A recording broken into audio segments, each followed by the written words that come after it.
YouTube channel Rakesh physics classes में आप लोगों का स्वागत है एक बार फिर। पहले भाग में मैंने विद्युत विभव के बारे में बताया है, जो मुझे लगता है आपको ज़रूर समझ में आया होगा। और उसी क्रम में अब दूसरा भाग हम अभी आपके सामने बनाने जा रहे हैं। और दूसरा भाग जो है उसमें हमने कहा था पहले भाग में कि मैं उसमें विद्युत विभव के बारे में बताऊंगा।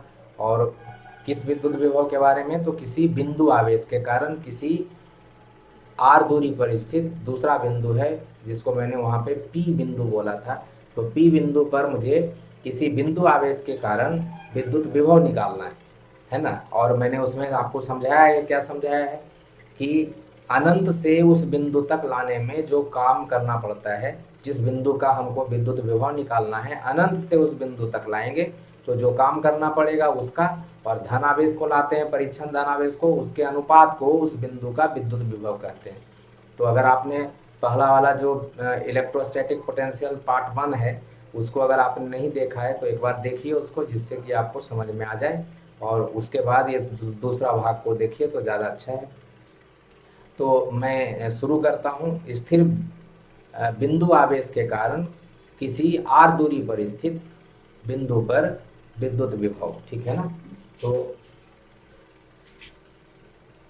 यहाँ पे स्थिर बिंदु आवेश, स्थिर बिंदु आवेश से आर दूरी, या कह सकते हैं किसी दूरी पर स्थित, किसी दूरी पर स्थित बिंदु का विद्युत विभव,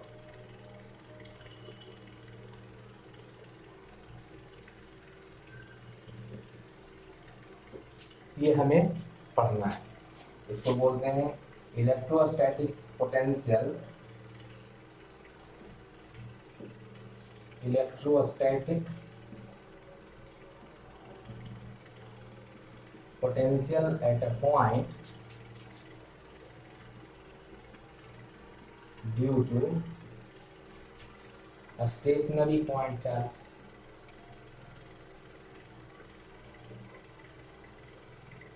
a stationary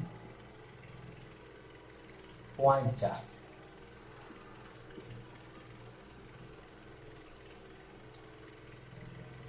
ये आपको पढ़ना है, ठीक है ना। ये टॉपिक आपसे खूब पूछा जाता है, ये 5 नंबर में भी बहुत पूछा जाता है। तो ये आपके लिए VVI है, ठीक है ना। 5 मार्क्स में पूछा जाता है कि किसी स्थिर बिंदु आवेश के कारण आर दूरी पर स्थित या किसी दूरी पर स्थित बिंदु पर विद्युत विभव का मान क्या होगा, ये आपको निकालना है। तो वही मैंने जो पहले बताया था आपको, क्या करेंगे, तो एक स्थिर बिंदु आवेश लेंगे, है ना। एक स्थिर बिंदु आवेश यहाँ पे ले लिया मैंने, ये मान लीजिए आपका एक बिंदु आवेश है, ये स्थिर बिंदु आवेश ले लिया, है ना। या मैं थोड़ा सा और नीचे बनाता हूँ, कि स्थिर बिंदु आवेश मैंने धन आवेश ले लिया, है ना। इस स्थिर बिंदु आवेश से आर दूरी पर स्थित कोई भी आर दूरी की स्थित ले लिया, या आर दूरी पर स्थित कोई बिंदु पी है ना। तो इस बिंदु पी के ऊपर हमको विद्युत विभव का मान निकालना है, जिसको मैंने कहा था Vp। तो Vp का मान हमको निकालना है। तो परिभाषा मैंने क्या बताया था, परिभाषा में क्या बताया था कि किसी भी स्थिर बिंदु आवेश के कारण जो वहां पे विद्युत क्षेत्र पैदा होता है, उसमें स्थित कोई बिंदु अगर है, तो उस बिंदु का विद्युत विभव कैसे निकाला जाता है, तो किसी परीक्षण धनावेश को अनंत से, है ना, अनंत से इस बिंदु तक अगर लाएंगे तो जो कार्य करना पड़ेगा उसका और परीक्षण धन आवेश के परिमाण के अनुपात को कहा जाता है। तो मैं इस बिंदु P को जो P का निकालना है हमको विद्युत विभव, इस बिंदु को थोड़ा सा और नजदीक बना लेते हैं। तो ये P हो गया आपका, यहां से मैं, ठीक है, ये अनंत मैंने ले लिया, ये अनंत हो गया, ठीक है ना। ये आपका, ये अनंत हो गया, देख लीजिए। तो ये अनंत है, अनंत से किसी आवेश को लाएंगे, है ना, ये अनंत से किसी आवेश को लाएंगे। अब अनंत से आवेश को लाएंगे कहाँ तक, पी तक। तो जो हमें वर्क करना पड़ेगा, कार्य करना पड़ेगा, अनंत से पी बिंदु तक लाने में, किसको, तो किसी परीक्षण धनावेश को, परीक्षण धनावेश प्लस क्यू नॉट से आप हमने संकेत किया था, तो परीक्षण धनावेश प्लस क्यू नॉट को यहाँ से यहाँ तक लाने में जो कार्य करना पड़ेगा उसका, और परीक्षण धनावेश के अनुपात से हमने परिभाषित किया था, और उसी का व्यंजक निकालने जा रहे हैं। तो फिर से वही काम करेंगे, लेकिन इस बार हमने जो वर्क यहाँ से यहाँ तक हमें जो करना पड़ेगा उसको निकालेंगे। कैसे निकालेंगे, तो मान लेते हैं कि आप जब परीक्षण धनावेश को ला रहे हैं अनंत से, अनंत क्या होता है तो आपको पता है, ये परिभाषित नहीं है, लेकिन ये कह सकते हैं कि अनंत से जब हम लेकर के आवेश को आ रहे हैं विद्युत बल के विरुद्ध, तो पी पे पहुंचने के पहले कहीं रहेंगे, थोड़ी देर बाद कहीं और आएंगे। तो मान लेते हैं कि कुछ देर के बाद हम जो है आवेश को लेकर के ए के ऊपर आए, फिर बी के ऊपर आए, है ना, और ए के ऊपर जब थे तो इसकी दूरी इस आवेश से, है ना, इस आवेश से इसकी दूरी x थी। जब हमने अनंत से परीक्षण धन आवेश को लाया, ठीक है ना, यहाँ पे रखा हुआ है, और परीक्षण धन आवेश को जब हमने लाया तो किसी समय तो जब आपको P पे पहुंचना है परीक्षण धन आवेश को लेकर के, तो कोई ना कोई समय तो आइएगा, यहाँ से चल करके आइएगा तो इसके नजदीक रहिएगा। मान लेते हैं किसी समय हम बिंदु ए पे हैं, ठीक है ना, और बिंदु ए पे जब है तो उस समय हमारी जो दूरी है इस आवेश से, जो स्थिर बिंदु आवेश है वहां से x है, ठीक है ना, फिर इसको और लेके आते हैं यहाँ तक, लेकिन ये वाली जो दूरी है वो बहुत छोटी दूरी है, ठीक हो ना, वो दूरी है, उसको हमने dx बोल दिया, ठीक है। तो ये वाली जो दूरी है इसको मैं dx बोल देता हूँ, ये वाली जो दूरी है, ठीक है ना, इसको मैंने dx बोला। AB जो है वो dx है, तो मैं क्या कर रहा हूँ, इस आवेश को यहाँ तक लाए और इस आवेश को यहाँ तक लाए, उसके बाद A से B तक लाएंगे, और जब आप इस आवेश को यहाँ तक लाए, ठीक है ना, जिस समय, तो उसके ऊपर कितना बल लग रहा होगा, तो हमने कहा था कि ये आवेश पैदा करता है यहाँ पे विद्युत क्षेत्र, तो विद्युत क्षेत्र इसने पैदा किया हुआ होगा, ठीक है ना, विद्युत क्षेत्र पैदा किया हुआ होगा। और विद्युत क्षेत्र क्या होगा भाई, तो ई होगा, किसके कारण, तो इस आवेश के कारण, ठीक है ना, और इसके ऊपर बल लग रहा होगा, किधर लग रहा होगा, तो इधर बल भी लग रहा होगा, एफ, जो मैंने कहा था क्यू नॉट ई के बराबर होता है। तो ये ध्यान देना है कि जो आपका आवेश है वो एक विद्युत क्षेत्र पैदा करता है, पूरे कहीं पे भी आप देख लेंगे तो विद्युत क्षेत्र पैदा करता है। उस विद्युत क्षेत्र के कारण किसी भी आवेश के ऊपर दूसरे आवेश के ऊपर उस विद्युत क्षेत्र में आता है, तो ये विद्युत क्षेत्र उसके ऊपर बल लगाता है। अगर ये धन आवेश है तो उसके ऊपर अपनी ही दिशा में बल लगाता है, जिसको मैंने एफ से संकेत किया, वही दिशा में दिया है। और विद्युत क्षेत्र प्लस आवेश से हमेशा बाहर की दिशा में होता है, तो मैंने देखिए इस बिंदु पर विद्युत क्षेत्र किधर बनाया, बाहर की दिशा में। दोनों बिंदुओं को जोड़ने वाला ये जो ए बिंदु है और ये वाला जो प्लस क्यू है, मान लेते हैं इसको O, तो ये दोनों बिंदु को जोड़ने वाली जो लाइन है, उसी लाइन के दिशा में या तो बाहर की दिशा में होता है विद्युत क्षेत्र, या तो अंदर की दिशा में होता है। बाहर की दिशा में तब होता है जब ये आवेश प्लस होता है, मतलब धन आवेश होता है। अंदर की दिशा में तब होता है, मतलब इस लाइन के अंदर होगा, मतलब इसी चार्ज पे आएगा, इसी आवेश पे आएगा जब ये ऋण आवेश होता है। तो ये ध्यान देना है आपको कि विद्युत क्षेत्र का दिशा किधर होगा, और विद्युत क्षेत्र अगर है उसमें आप किसी आवेश को जैसे ही लाएंगे तो उसके ऊपर बल लगा देगा। हमने कौन सा आवेश लाया, तो प्लस क्यू नॉट लाया, प्लस क्यू नॉट के ऊपर विद्युत क्षेत्र किधर बल लगाएगा, तो अपनी दिशा में बल लगाएगा। क्यों अपनी दिशा में, क्योंकि ये धन आवेश है, धन आवेश के ऊपर विद्युत क्षेत्र अपनी ही दिशा में बल लगाता है, ये परीक्षण धन आवेश जिसको बोला था, और इसके विपरीत दिशा में बल लगाता है। जब आपको लाना पड़ता है तो आपको इसके विपरीत दिशा में बल लगाना पड़ेगा, या कह सकते हैं विद्युत क्षेत्र के बारे में अगर बोलेंगे तो विपरीत दिशा में ये जो आवेश है, अगर ये ऋण आवेश होगा तब बल लगाएगा विद्युत क्षेत्र विपरीत दिशा में। तो विद्युत क्षेत्र धन आवेश के ऊपर अपनी ही दिशा में बल लगाता है, और ऋण आवेश के ऊपर अपनी दिशा के विपरीत दिशा में बल लगाता है। यहाँ मैंने धन आवेश लिया है, तो धन आवेश के ऊपर विपरीत दिशा में नहीं लगा करके अपनी ही दिशा में बल लगाएगा, जो मैं बार बार बोल रहा हूँ कि धन आवेश के ऊपर विद्युत क्षेत्र अपनी ही दिशा में बल लगाता है। अब हमें क्या करना है, तो बल निकालना पड़ेगा, कहाँ से, अनंत से यहाँ तक लाने में कितना वर्क करना पड़ेगा, यही ध्यान हमको रखना है कि ये जो हमने लिखा है अनंत से लाने में हमको कितना वर्क करना पड़ेगा। यहाँ अनंत से ला रहे हैं तो इसको कहाँ तक, P बिंदु तक, तो वो वर्क निकालेंगे, और ये जो आवेश है परीक्षण धन आवेश, उससे अगर भाग दे देंगे तो पूरा वर्क डन निकल जाएगा। ठीक है ना। तो क्या है यहाँ पे, हमें क्या करना है, तो जो है बिंदु आवेश है यहाँ पे। चित्र में क्या है, तो आप लिख सकते हैं कि चित्र में आपका प्लस क्यू क्या है, तो स्थिर बिंदु आवेश है ना। स्थिर बिंदु आवेश किस बिंदु पर स्थित है, तो बिंदु ओ पर स्थित है। तो कह सकते हैं बिंदु ओ पर स्थित स्थिर बिंदु आवेश।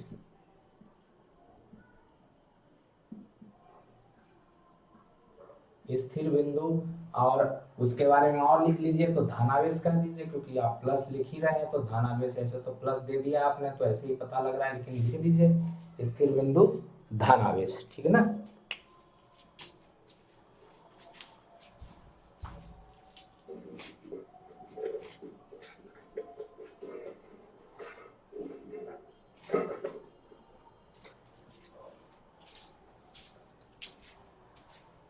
दूसरा क्या है, तो आर दूरी पर स्थित एक बिंदु पी है, तो आप लिख सकते हैं पी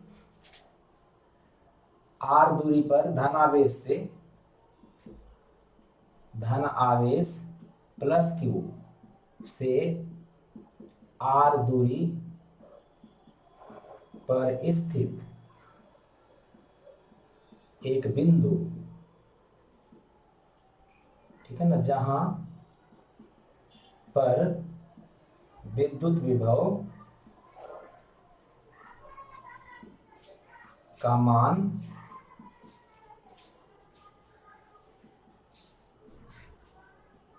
ज्ञात करना है। आपको उसी बिंदु पर, इसी बिंदु पर आपको विद्युत विभव का मान निकालना है, वीपी जिसको बोल सकते हैं, है ना। अब क्या करते हैं, आपको क्या करना है कि अनंत से किसी आवेश को लाना है। किसको लाना है, परीक्षण धन आवेश को, ठीक है ना। तो माना कि अनंत से परीक्षण धन आवेश को, परीक्षण धन आवेश प्लस क्यू नॉट को लाया जाता है, जो किसी समय बिंदु ए पर स्थित है, ठीक है ना। तो लिखते हैं माना कि अनंत से परीक्षण धन आवेश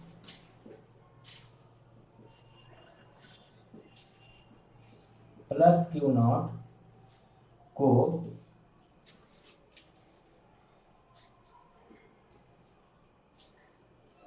बिंदु P की दिशा में लाया जाता है एवं किसी क्षण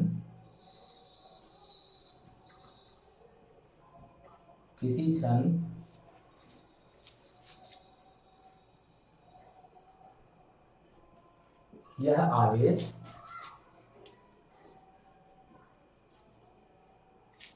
बिंदु O से, किसी क्षण यह आवेश बिंदु A पर स्थित है, जो बिंदु O से x दूरी पर है, ठीक है ना। जो बिंदु O से x दूरी पर है, ठीक है। तो आप कैसे निकालेंगे, मतलब क्या है, हमने मान लिया कि जो हमारा A बिंदु है यहां से x दूरी पर स्थित है, ठीक है ना। तो उस बिंदु के ऊपर, कहने का मतलब जो A बिंदु है, ये वाला जो बिंदु है हमारा A बिंदु, इस बिंदु के ऊपर विद्युत क्षेत्र कितना होगा वो निकालना पड़ेगा, ठीक है ना। तो लिखेंगे देयरफॉर यहाँ पे बिंदु किस पे, तो बिंदु A पर उत्पन्न विद्युत क्षेत्र, विद्युत क्षेत्र किसके कारण, तो बिंदु आवेश प्लस क्यू के कारण, ठीक है ना। बिंदु ए पर उत्पन्न विद्युत क्षेत्र बिंदु आवेश प्लस क्यू, इसके कारण यहाँ पे विद्युत क्षेत्र कितना है, यही तो विद्युत क्षेत्र कौन उत्पन्न कर रहा है, ये कर रहा है, और तो किसी का विद्युत क्षेत्र है नहीं, यहाँ पे विद्युत क्षेत्र इसका है ना। ये वाला तो मैंने कहा था आवेश का परिमाण बहुत कम होता है, अपना विद्युत क्षेत्र नगण्य उत्पन्न करता है, तो इसका विद्युत क्षेत्र है, और इसका विद्युत क्षेत्र आपने पहले अध्याय में पढ़ा है, क्या पढ़ा है, तो विद्युत क्षेत्र को ई से संकेत करते हैं, इसका मान होता है ए 1/4πε0, जो आवेश लेते हैं वो आवेश, ठीक है ना, प्लस माइनस नहीं लेते, क्योंकि ये सदिश राशि है, सदिश राशि में प्लस माइनस नहीं लेते, बटा जो दूरी है इस बिंदु का निकाल रहे हैं, ए का निकाल रहे हैं, तो ए का दूरी यहां से x है, ठीक है ना, इस आवेश से x दूरी पर स्थित है, इस बिंदु और इस बिंदु को जोड़ने वाली जो लाइन है, सीधी लाइन, उसकी जो दूरी होती है उसका वर्ग लेते हैं, है ना, तो ये हो गया बटा x²। किधर होगा, तो मैंने कहा है प्लस से बाहर की दिशा में होता है, तो प्लस से बाहर की दिशा कौन सा हो गया भाई, तो ओ से ए की दिशा या ओ से पी की दिशा उधर है, तो आप जो भी लिखेंगे सही है, ओ से ए लिखेंगे तो ओ से ए की दिशा है। कैसे दिखते हैं, तो हमने कहा था उसके ऊपर कैप लगा देते हैं, टोपी जैसा बना देते हैं, और ये बताता है आपकी दिशा को, और ओ से ए की दिशा को बताता है, ये हमने आपको पढ़ाया था 11वीं में, आप लोग सीखे थे कि इसको क्या कहते हैं, यूनिट वेक्टर कहते हैं, एकल सदिश बोलते हैं, तो वहां से हम इसको सीखे थे कि कोई भी दिशा को अगर बताना है तो उसके लिए कोई भी जो दिशा होती है वो लिख लेते हैं वहां से किसी चीज को, और उसके ऊपर कैप का निशान लगा देते हैं, ठीक है ना, ये टोपी जैसा बना देते हैं, तो ये उस दिशा को बताता है। तो ये हो गया विद्युत क्षेत्र, कहाँ पे ε0 रहेगा, जब निर्वात रहेगा, ठीक है ना, या कह सकते हैं उसको आप हवा में भी ले सकते हैं, हवा में भी करीब करीब के का मान 1 होता है, तो एयर में भी ले सकते हैं, या निर्वात में ले सकते हैं, मुक्त आकाश में ले सकते हैं, फ्री स्पेस में, लेकिन अगर माध्यम होगा तो ε0 के लिखा जाता है, ठीक है ना, तो ध्यान रखिएगा माध्यम होगा, यहाँ पे अगर कोई माध्यम दे देगा पानी में, तो पानी का के डाइलेक्ट्रिक कांस्टेंट पहला अध्याय में पढ़े थे, ये करना यहाँ पे है, ठीक है ना, तो ये ध्यान रखिएगा, मैंने केवल उसको लिखा है, या किसी माध्यम में लीजिएगा तो के जो है लिख भी सकते हैं, यहाँ पे के लिख लीजिए पहले, तो यहाँ के लिखिएगा तो लिखेंगे जहां के क्या है, तो माध्यम का परावैद्युतांक, डाइलेक्ट्रिक कांस्टेंट जिसको बोलते हैं, माध्यम का परावैद्युतांक, अगर ये किसी माध्यम में स्थित है, ठीक है ना, तो इसको डाइलेक्ट्रिक कांस्टेंट ऑफ मीडियम बोलते हैं, डाइलेक्ट्रिक कांस्टेंट, हमने आपको बहुत सारा मान लिखवाया था ऑफ मीडियम, माध्यम का, पानी का 80 होता है ना, जो एयर है उसके लिए 1.003 के आसपास होता है, और 1.003 या 1 शायद है, तो उसके आसपास होता है, उसी तरीके से आपको वैल्यू वाइज जो भी मैंने लिखाया था, मेटल के लिए ये जो धातु होता है उसके लिए अनंत होता है, तो ये सब थोड़ा सा ध्यान रखिएगा।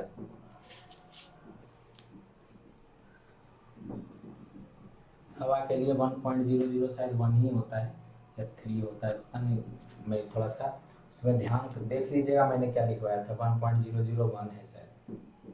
तो ये के क्या है, माध्यम का परावैद्युतांक है, डाइलेक्ट्रिक कांस्टेंट ऑफ मीडियम, है ना, इसको बोलते हैं। अब ई का मान यहाँ निकल गया, ई किधर लग रहा है, उधर लग रहा है, दिख रहा है आपको, प्लस से विद्युत क्षेत्र बाहर की दिशा में, तो विद्युत क्षेत्र यहाँ पे किधर होगा, ये बिंदु पर उधर होगा।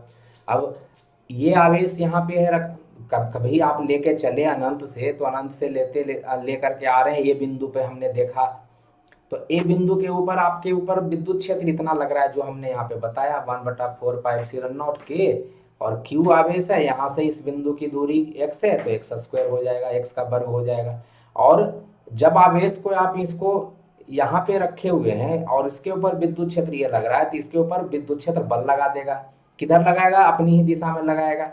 क्यों लगाएगा, क्योंकि ये आवेश धन आवेश है, धन आवेश पे विद्युत क्षेत्र अपनी ही दिशा में बल लगाता है, ठीक है ना, तो बल निकाल लेंगे कि बल कितना लग रहा है, अतः देयरफॉर आवेश, परीक्षण धन आवेश परीक्षण धन आवेश प्लस क्यू नॉट पर बिंदु ए पर लगने वाला बल, लगने वाला विद्युत बल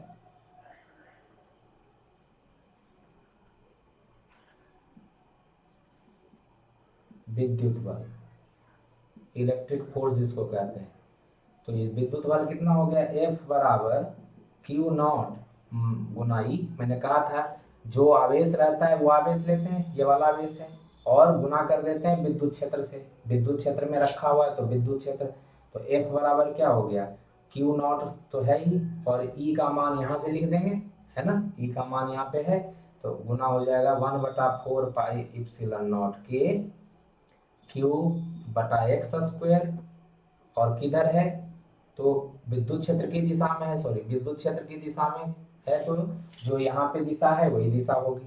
तो F का मान यहाँ से आ गया आपका 1/4 पाई इप्सिलॉन नॉट के, है ना, Q इंटू क्यू नॉट, यार है Q इंटू क्यू नॉट बटा एक्स स्क्वायर, और किधर तो OA की दिशा में।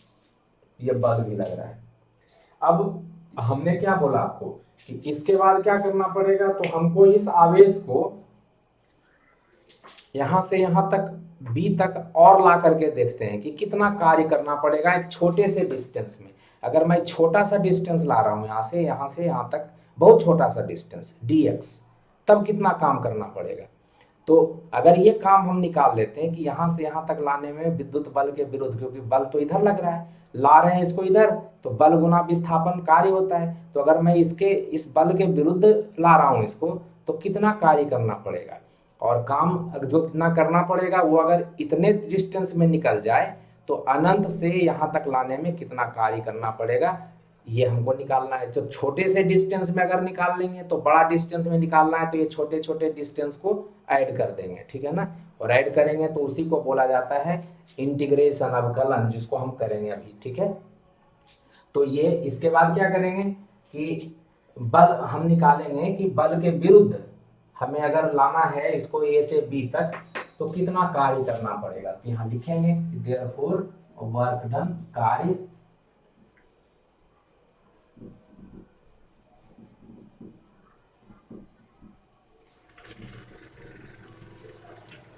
देयरफॉर विद्युत बल F के विरुद्ध बिंदु A से B तक, ठीक है ना, लाने में तक आवेश प्लस क्यू नॉट को लाने में किया गया कार्य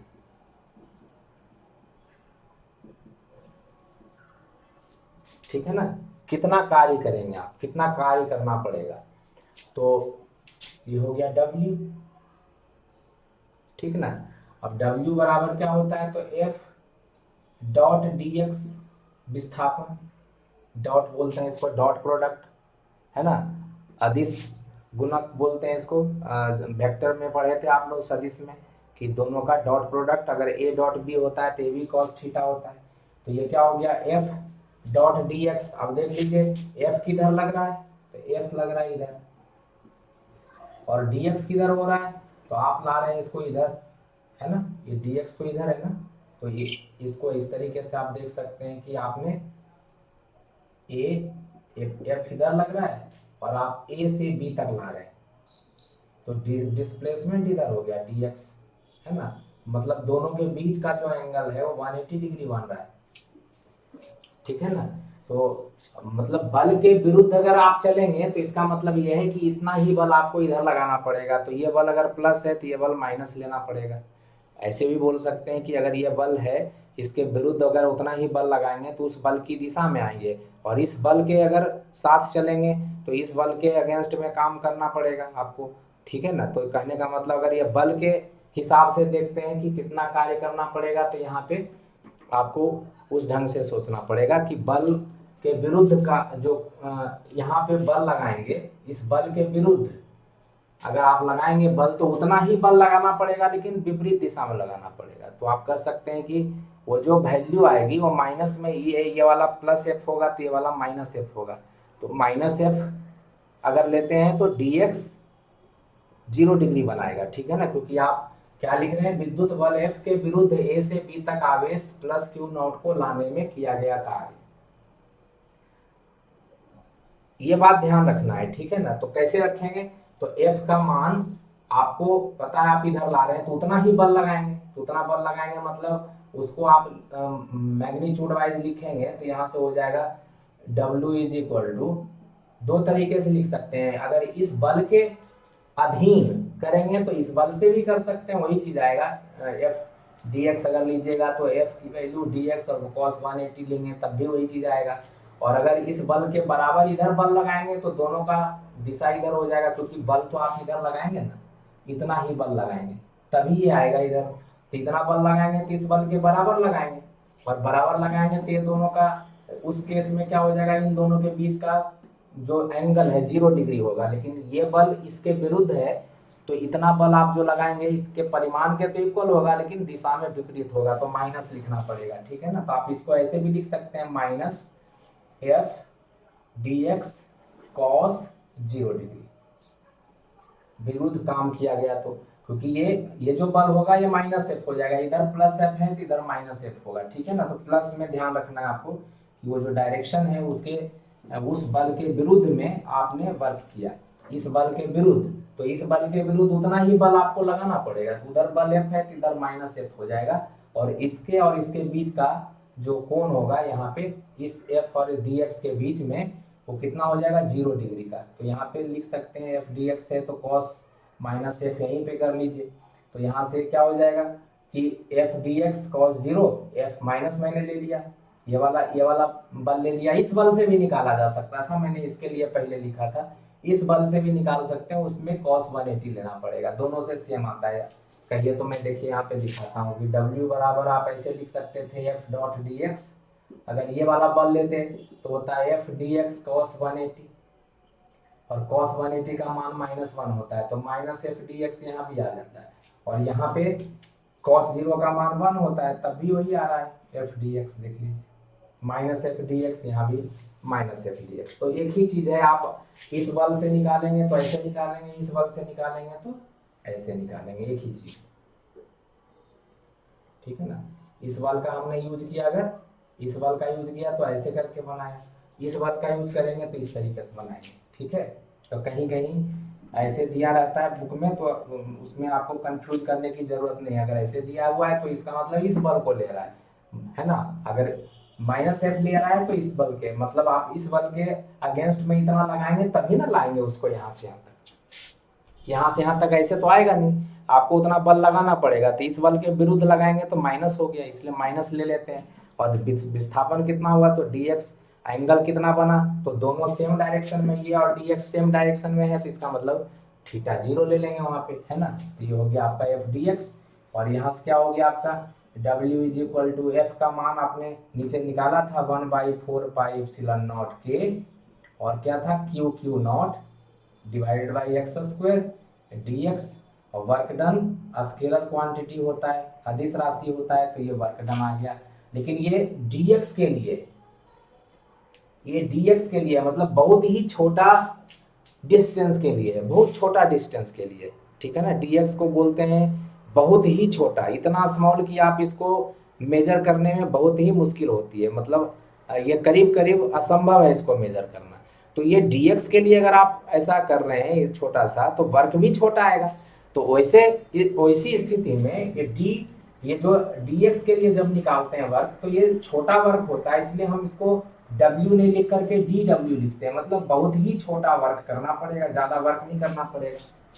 तो ये ध्यान रखना है कि मैंने जो शुरू में जानबूझ के नहीं लिखा कि आपको वर्क समझ में आता है, dw लिखेंगे तो कंफ्यूज कर जाइएगा, लेकिन जब निकाला तो आपको मैं बता रहा हूं कि ये छोटा वर्क है। क्यों? क्योंकि ये बहुत छोटा डिस्प्लेसमेंट आपने किया ए से बी, और dx का मतलब होता है बहुत ही छोटा, बहुत ही ज्यादा छोटा, जिसको कि हमें मेजर करना, मापना थोड़ा मुश्किल काम है।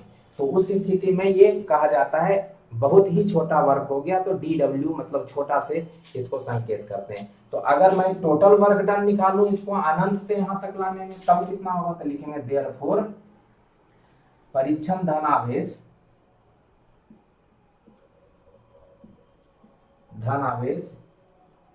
प्लस क्यू नॉट को अनंत से बिंदु P तक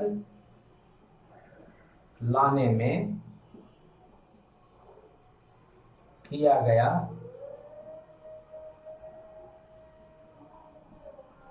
कुल कार्य। कितना होगा कुल कार्य, तो W हो जाएगा। और W मैंने क्या कहा था कि जब छोटा सा डिस्टेंस आपने लिया है ये वाला, तो ये छोटा डिस्टेंस को अगर जोड़ देंगे तो अनंत से P तक पहुंच जाएंगे। ऐसा डिस्टेंस यहाँ लिया, छोटा और लिया, इसको इंटीग्रेशन बोला जाता है।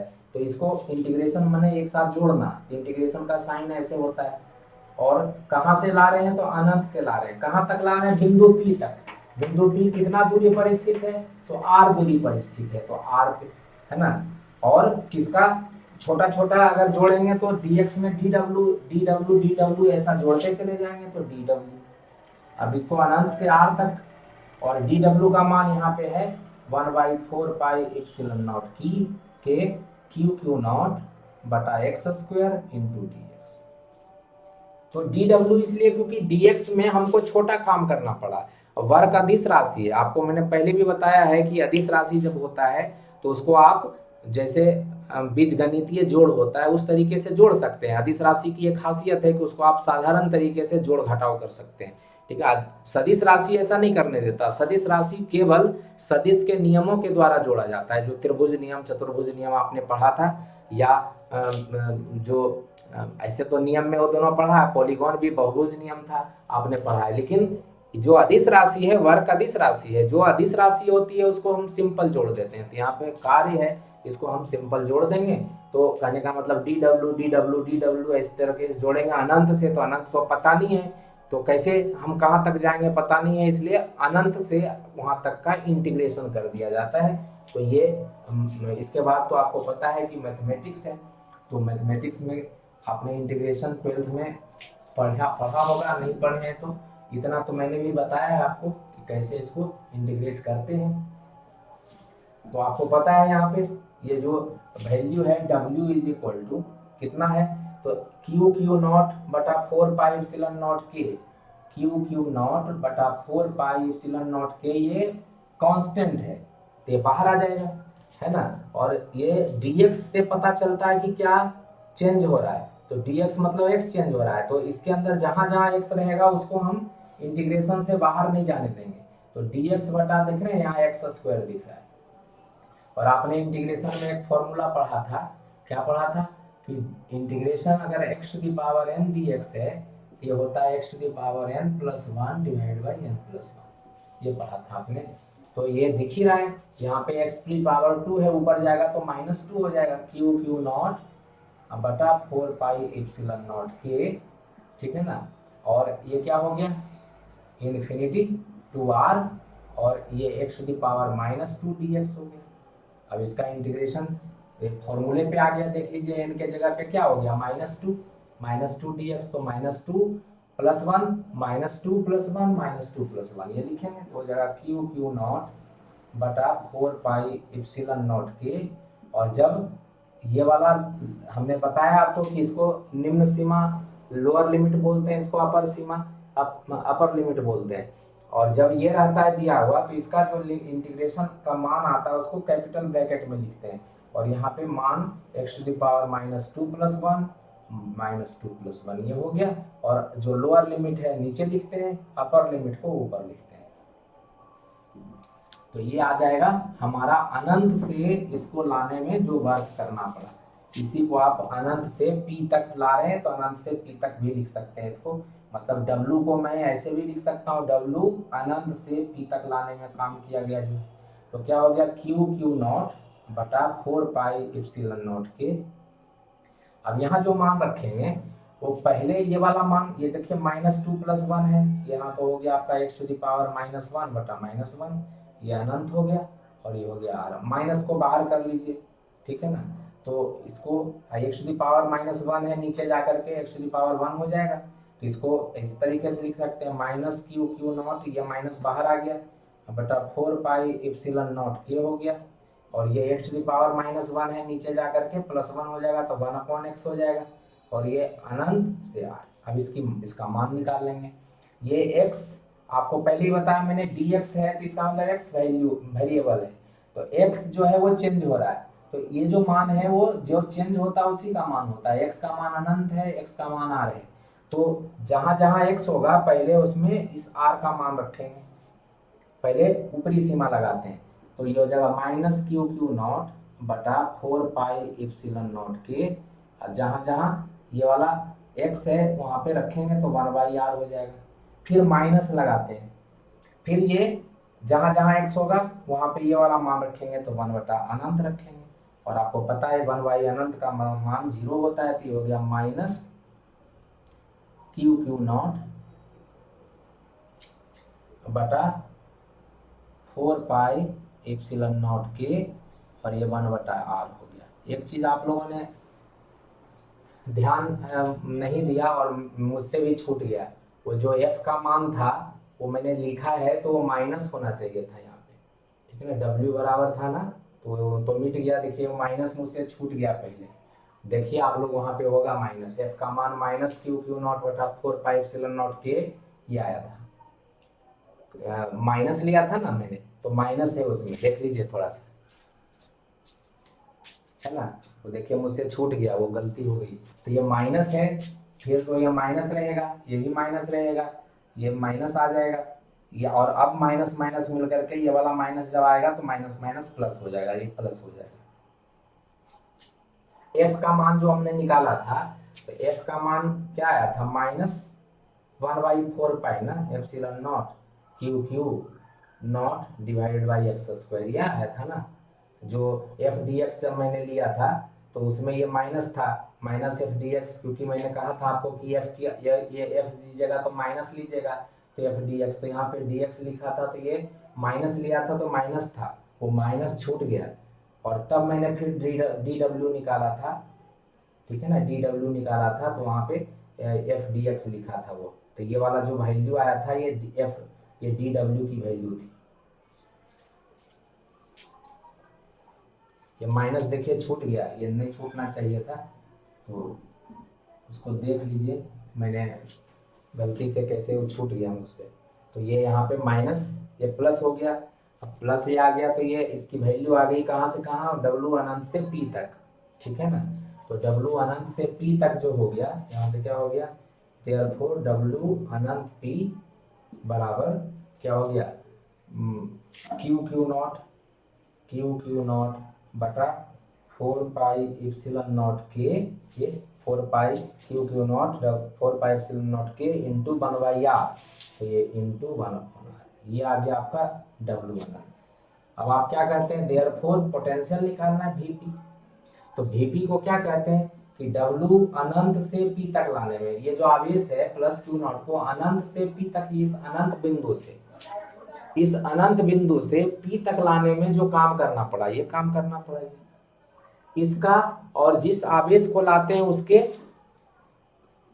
अनुपात को जिस बिंदु पर लाते हैं उसका विद्युत विभव कहा जाता है। तो vp निकालना है तो यहाँ लिख देंगे vp क्या हो गया भाई, तो ये वैल्यू q(q0) है ना, बटा 4πε0k इंटू 1/r है, तो r नीचे ही रहेगा, अब बटा q0 है ना, ये तो हो गया ऊपर वाला मान, बराबर बटा q0, तो देख लीजिए ये बटा q0 है, मतलब ऐसे होगा बटा q0, है ना, इसको इंटू में बदलिएगा, बटा q0 बटा 1 हो जाएगा, तो इसको इंटू में बदलिएगा तो हो जाएगा गुना 1/q0, तो यहाँ से लिख सकते हैं q(q0) बटा 4πε0k r गुना 1/q0, तो q0 से q0 कैंसिल हो गया, तो vp का मान क्या आ गया,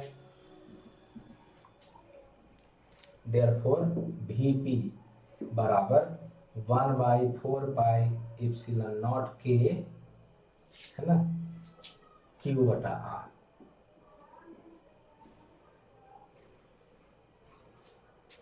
ठीक है, मतलब इस बिंदु पर आपको, इस बिंदु पर विद्युत विभव का मान निकालना है। तो 1/4 पाई एप्सिलॉन नॉट के तो होता है किसी माध्यम के लिए, अगर पानी है तो पानी का परावैद्युतांक, अगर केरोसिन किरासन तेल है तो उसका परावैद्युतांक, अगर वैक्स है मोमबत्ती वाला है तब उसका परावैद्युतांक, जो भी माध्यम रहेगा उसका परावैद्युतांक। और ये Q जिस आवेश के चलते है, और ये जो R है इस आवेश से इसकी, ये बिंदु की दूरी जहां पे आपको विद्युत विभव निकालना है। तो बड़ी सरल आ गया आपका एक तरीके से, ये आपका विद्युत विभव किसी बिंदु पर होता है। अगर ये, तब ध्यान रखना है कि धन आवेश है तो धन, ये अदिश राशि होता है, विद्युत विभव एक अदिश राशि है। तो अदिश राशि में धन आवेश होता है तो धन आवेश के साथ लिखते हैं। मतलब अगर मैं यहाँ से बोलूँ कि Vp किसके चलते हैं, तो plus Q not, plus Q के चलते, प्लस धन आवेश के चलते, तो इसको लिखा जाएगा 1/4 पाई एप्सिलॉन नॉट के प्लस क्यू बटा, ऐसे लिखते हैं।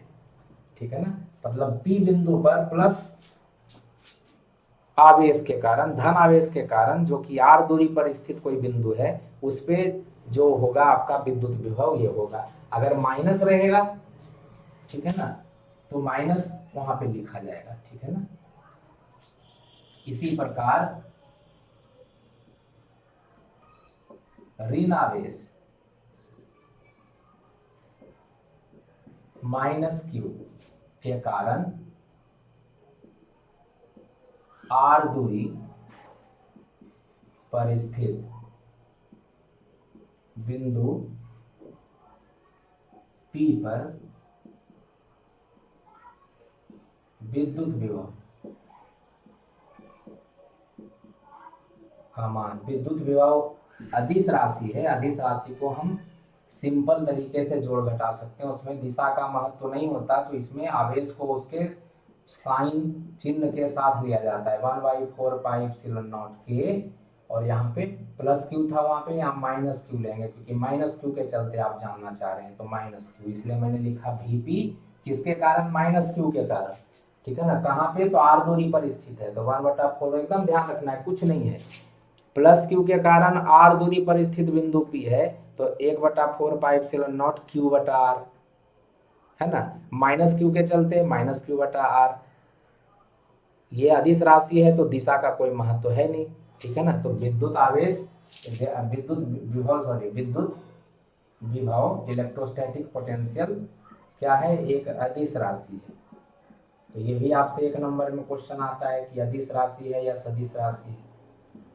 ठीक है ना, तो स्केलर क्वांटिटी है, ध्यान रखना है, विद्युत विभव एक अदिश राशि है।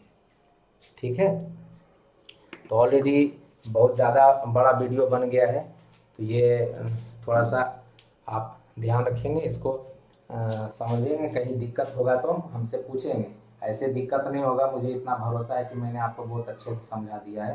तो आप इसको देखिएगा, लेकिन हाँ पहला वाला वीडियो देखने के बाद देखिएगा। ठीक है, तो चैनल को अभी सब्सक्राइब अगर नहीं किए हैं तो सब्सक्राइब कर लीजिए, राकेश फिजिक्स क्लासेस बिहार शरीफ।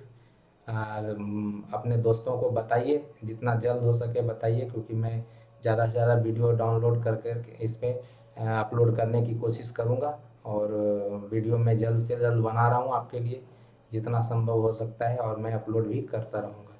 तो आप इसका लाभ उठाइए, और सब्सक्राइब कीजिए चैनल को, बेल आइकन दबा दीजिए, जिससे कि आपको नोटिफिकेशन मिलता रहे। ठीक है ना, और पढ़ाई अच्छी लगती है तो ज़रूर दोस्तों को बताइए, नहीं अच्छी लगती है तब तो ये आपका हक है कि आप जैसा डिसीजन लें, जैसा उचित समझें। लेकिन अगर अच्छी लगती है तो ज़रूर बताइए बच्चों को, जो भी आपके दोस्त हैं। ठीक है, फिर से एक बार तीसरे वीडियो में मिलते हैं, ये इलेक्ट्रोस्टैटिक पार्ट 2 होगा, है आपका। तो थर्ड में मिलते हैं आपसे फिर से, और तब तक के लिए गुड नाइट।